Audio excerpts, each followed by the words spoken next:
And we're ready? Is everybody ready? Okay. Okay. 3, 2, 1. Hey, I'm so excited because everybody loves the food at the shows, and we wanted to know what you guys came up with as some of your best food tips and things that you share and how you get everybody excited about the food and the products. Okay, great. We thought first about a great question to ask at your show is, are you a baker or a cook? And most people are one or the other, and what people don't realize is if you're a baker, you love to measure things. You like exact measurements. If you're a cook, you might like to experiment a little bit more. So what I like to do is then guide them to the different pages. So a baker, I'm going to tell you right now, is going to flip through the catalog, and this allows me to explain the catalog as well. So a baker, I'm going to talk about the brownie pan, but I'm also going to share up here at the top, there's all the different headings, so it makes it a lot easier for them to find things they're looking for. So all the bakeware is on this section. It kind of just refers them to that front of the catalog also with a list of all the different products. Or if you're an entertainer, I like to guide them to the entertaining pages on page 42. If you love to entertain, go to Sam's Club, buy that great big artichoke dip, put it in one of our really fancy bowls, and just tell them Sam made it. For years, people thought my husband's name was Sam. So it's a great, easy way to do it. Another great product knowledge, the little 8-inch skillet, the ceramic skillet, a great second recipe that really shows off the cookware, that shows it can go from the stovetop into the oven, is either the little garlic bites, the salsa bites, or a pizookie. A lot of you haven't heard of a pizookie. A lot of the restaurant bars do this. It's just the little square cookie dough that you can get in the store for $2 or $3. You pop it right in the little 8-inch ceramic skillet, $3.75 for about 20 minutes, and it comes out a great big cookie. Now, one thing you want to tell I tell my family, it's not one cookie. It is actually 24 little cookies, so my teenage boys cannot eat the whole entire thing themselves.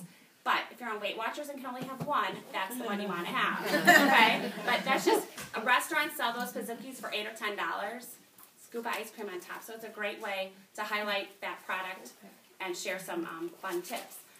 Other things that we've shared, your microwave typically has 4 uses: defrosting, heating water, cooking popcorn or reheating, and then go into the deep covered baker and share all the things you can do with that. Really share about the brownie pan. Everybody has those brownie booklets. Bring those to your shows. I'm going to email every recipient this brownie booklet. And then also the manual food processor. Makes cooking easy, fresh salsa, baby food, all those different little tips that you can share that you can do at your shows. Okay, this is what happens when you get over 50. You have to wear glasses to read your writing. I'm getting close to 60. Anyway, ours was about, like, how do you have fun in your shows? And what jokes maybe do you tell? And so I don't think the three of us were really maybe big jokesters, although we probably tell jokes at our shows, but they just kind of come up. They're just kind of natural. Some people are naturally jokesters and could stand up and do live comedy. So, but you have to be that kind of a person. So you can't always just take somebody else's joke and use it because it might not sound flat, coming from you. Like, I heard this one that was hysterical. The lady was talking about her children, and they're running through the kitchen, and her 2 sons, and Lucifer and Satan. And it was hysterical how she said it, but it's like, I couldn't say that and make it come out right. So we talked about it's really important to engage your people to get them into the show. So you want to start that right from the very beginning. And the best way you're going to do that is you need to come with the idea that you're going to have fun. So whatever you left at home, leave it at home. If it was a bad argument or if it's a messy house or whatever, you're there to have fun, and you get paid to have fun, and you want to have fun for everybody else. So however you help them have fun, whether that's joking or whatever, you want to engage them into your show. So first of all, greet all of your guests. Get your stuff set up so you can greet all of your guests. So you can ask them questions like, have you been to a show before? How many shows have you been to? Have you ever hosted a show? That might be a time you might like to ask them, how do they like to cook? Do they like to do desserts? Take a little bit of time with them and find out. If they had a show, was it a good show? Did you get a lot of products? So now you can engage them during the show. If they said it was a crummy show, you're not going to. But if they say they got the pots and pans or whatever and they love them, you want to bring people into your show as much as you can. So if you engage them right off the bat, you're going to be able to bring them into your show. So you want to do that first. I personally like to do name tags. I'm terrible with names, so I will go up to them and say, hi, my name's Laurel. Normally they will respond with theirs. If not, and I go, and you are? And they'll tell me. And I go, I use name tags because I'm horrible at names. I have 6 children. I always call them the wrong name. So let's get yours down. Write it down. I might ask them if they have a favorite product. I'll stick it on there because now I know I can engage them when I'm talking about baking stones or the deep covered baker or whatever that is their favorite product. So make sure that you greet them. Look them straight in the eyes. You are trying to make that relationship with them and make them comfortable and make them realize you're glad that they're there and they're going to be an important part of your show. Let's see. I like this one. I learned this one from Janet Mix, and I don't know where she got it, but at the beginning of the show, she has a little season's best, and she asks everyone to go around and introduce themselves, and then she asks them to sign a little season's best with their name and one or two words that would describe one of the things they liked best about their hostess.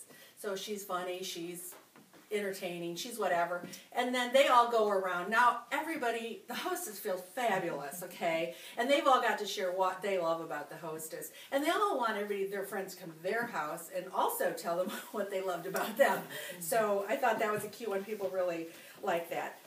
We talked about doing the Betty, the Martha, the Wendy, and the OPF, other people's food, because people get a laugh out of that, because a lot of times people know Aunt Betty can't cook, or you know, their sister-in-law is great at making pizza or whatever. So that gets them all involved in there too. And it also helps you to be able to engage them. When you find out somebody is the Martha, you know, then when I'm talking about the Easy Exit decorator or something like that, you know, then I'm really going to try to match things up to those people, depending on what kind of a cook that they are. Let's see. Have them help. Oh my gosh, get them up there to help. I'm not really good at just doing the whole interactive show, but I'll just have somebody come up. I might say, Patty, come on up here and help. Let's do this food chopper. Her name tag says food chopper on it. So, you know, sometimes I got to get them to wash their hands. Sometimes I don't. They're not touching the food. They're just coming up hitting the food chopper. Okay. I have her tell a little about why she loves the food chopper, and then get everybody to clap for them. Wow, wasn't Patty great? Let's give her a hand. I might give her a recipe card or a Twix clip or something like that. And if you look at her and go, she's a natural up here, then you're going to say, hey, we're going to talk about the business afterwards because I think you'd be great at this. Or how many of you think Patty would be great at this? So you're engaging them that way. You just get a few people to come up here and there. And definitely clap for them. They love to hear the clapping. The got it, love it. Ask them, you know, when I'm talking about a product, if you tell me you got it and you love it, or you want it, love it, want it. And you can do it different ways. Somebody said they did the Hershey Kisses, so they're just throwing them out a kiss if they're helping. You could do the ticket game. You could do cards if you want, however you wanted to do that. I kind of hate having the drawing thing at the end with all the tickets. So it's easier sometimes to go, who's got the most Hershey Kisses at the end of the night, or who's got the most tickets or cards or something like that. Share your flops that you've had in the kitchen. Share, you know, some funny things maybe your kids have done in the kitchen if you have children. And that goes for, you know, especially if somebody has kids, and even if they're older and they're into their great-grandkids, they had kids, they know things. And a lot of times it'll come out, somebody will say, oh yeah, my child did this, or my child did this, or this happened to me or my husband. So give them that room to also share those things. Ask questions about problems. So if you say, you know, who's burned cookies? Who's ever made cookies and you're just so mad you take them out of the oven and they're black on the bottom, you know? And then somebody will get them to raise their hands. Let them say who has. And then you want to offer them a solution. That's why they want a baking stone to make their cookies on. Who gets home from work and you're stressed and you picked up the kids and now you got to get dinner on the table in less than 30 minutes because the kids are whining and somebody has to do their homework. Whoever has had to do that. So you create the problem, and of course a lot of people can relate to the problem. And then you're going to tell them, well, that's why you need a deep covered baker. Wouldn't you love to be able to just throw a pound of little mini carrots in there, some cut up potatoes and chicken breast, and have dinner on the table in 30 minutes? So you want to engage them and get them to share, you know, their problems. We all have similar things like that, and simple things like, you know, who hates it when you have a glass of wine and there's a little piece of cork in there? We've probably all done it. So then we have our opener. Or now you got that bottle of wine open and it's not all drank, and you know that just in the one more glass to finish is going to put you over the edge. How are you going to get it in your refrigerator? It doesn't fit. And then we have our little thing. So, and I learned this from Sharon Cash. She always said, always not create the problem, but bring up a problem and then show them what we have for solutions to it. And let's see, I like to do stealing hearts at the end, which I think is a fun one to get them to talk about. Asking you questions about the business gives you opportunity. They love the stealing part. That's the part where they're stealing the cards, and everybody wants to get the prize. And I think that's mainly it. Like if you've got your funny jokes, put them in there. But you know what? Engage them, so that they're having fun. Don't let them sit there and then all of a sudden they're thinking of something else. They're not paying any attention to you. You want to get them right in there with the show with you. Is it? Thank you. Yeah, I just didn't want it to go on if you had to go.